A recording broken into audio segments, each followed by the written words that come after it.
Saya akan memberikan satu definisi baru mengenai hipnosis.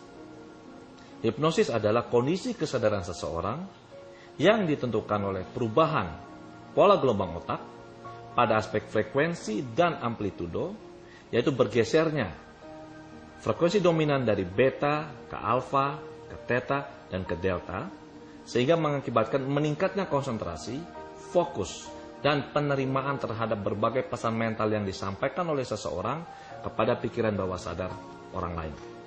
Itulah hipnosis yang saintifik yang bisa dibuktikan dengan pengukuran pola gelombang otak. Pada gambar ini Anda bisa lihat gambar pertama, di mana orang itu dalam kondisi sadar normal. Di situ kita bisa melihat gelombang beta, yaitu yang paling kanan, itu sangat aktif.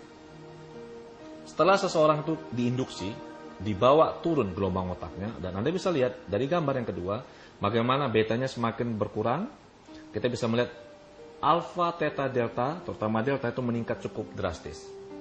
Saat dia dibawa ke kondisi relaksasi pikiran yang lebih dalam lagi, kita bisa melihat betanya semakin berkurang. Dan saat dia benar-benar deep, benar-benar relax, dalam sekali, grafik ini menunjukkan bagaimana gelombang otaknya begitu tenang, begitu rileks. Inilah sebenarnya kondisi hipnosis. Ini adalah pengukuran dengan menggunakan alat khusus untuk bisa melihat kondisi kesadaran seseorang dari pola gelombang otak. Kalau Anda lihat di layar ini sekarang, di komputer saya, rekan kita Wayan ini dia dalam kondisi sadar normal. Anda bisa lihat bagaimana gelombang betanya sangat tinggi. Nanti pada saat saya melakukan induksi pada Wayan, maka yang terjadi adalah gelombang otaknya akan turun dengan sangat cepat, dan dia akan masuk ke dalam kondisi relaksasi yang begitu luar biasa, dan itu tergambar dari pola gelombang otak yang begitu tenang, begitu rileks. Dan saya akan melakukan induksi pada Wayan, pada klien ini, dan Anda akan bisa melihat bagaimana pola gelombang otaknya itu berubah dengan sangat cepat. Sekarang saya akan membawa Wayan, klien ini, untuk turun dari kondisi gelombang sadar dengan melakukan induksi, kemudian turun ke kondisi pikiran bawah sadar. Anda akan bisa melihat bagaimana pola gelombang otaknya berubah dengan sangat cepat.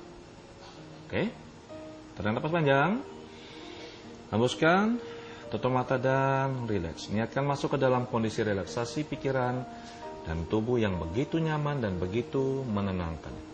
Dan Anda bisa lihat di layar, dalam sekejap, pola gelombang otaknya langsung turun. Dari tadi yang dominan di beta, sekarang Anda bisa lihat turun begitu tenang, masuk ke kondisi pikiran bawah sadar. Niatkan diri Anda menjadi semakin rileks, semakin nyaman, semakin dalam. Dan Anda bisa melihat pola gelombang otaknya saat ini yang begitu tenang dan begitu nyaman. Jadi inilah sebenarnya kondisi hipnosis, di mana gelombang otak seseorang itu berubah, turun dari yang dominan beta ke alfa, ke theta, dan ke delta. Dan kita lihat bisa lihat di layar bagaimana kondisinya begitu rileks dan begitu tenang. Dan pada saat nanti saya membawa dia keluar dari kondisi ini, maka kembali lagi betanya akan aktif, dia masuk ke dalam kondisi kesadaran normal. Inilah sebenarnya hipnosis. Dan kondisi ini dibutuhkan agar supaya pikiran bawah sadar itu bisa begitu reseptif untuk bisa menerima pesan-pesan mental yang kita berikan dalam bentuk sugesti untuk melakukan perubahan pada program-program pikiran yang ada di bawah sadar. Demikianlah sesungguhnya hipnosis.